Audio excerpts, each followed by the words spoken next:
You want crazy? Because I've got crazy. This happened a long time ago, back in my mid-20s.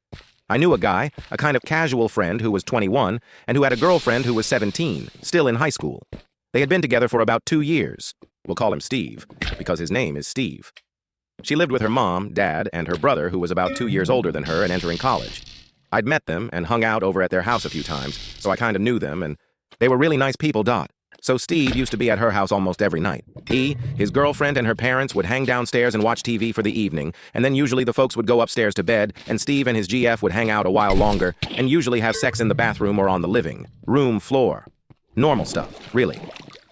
Now, her dad was a transportation coordinator for a large company, so he spent a lot of time on the road.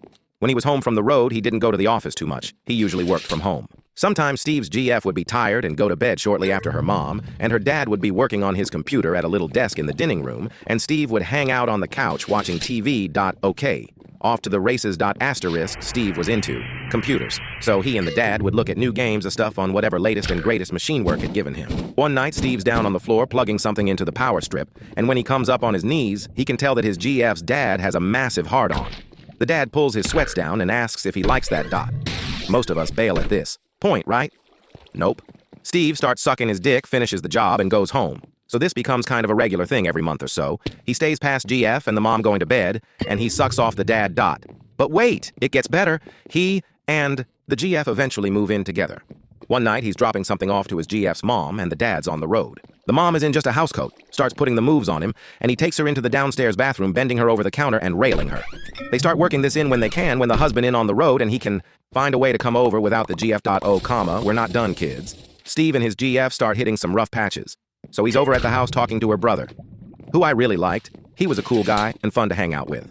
I never really liked his sister too much, and was talking to him about what was going on with the problems in the relationship.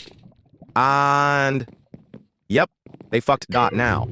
At this point, you'd just be going, okay, this is clearly the most fucked up family on the planet, because you just know they're all fucking each other. That house has got to be the Grand Central Station of incest. Nope. When it all finally blew up, and it did in a big way, it turned out that the only one that knew about any of the other ones was Steve, the guy who had been having sex with every member of the family. I started touring pretty heavily right around when it blew up, so I never talked to any of them again. When you live to be in your 50s, and you spend a huge amount of those years in a rock band touring the world, you see some pretty crazy shit. I definitely have some other crazy stories, but damn.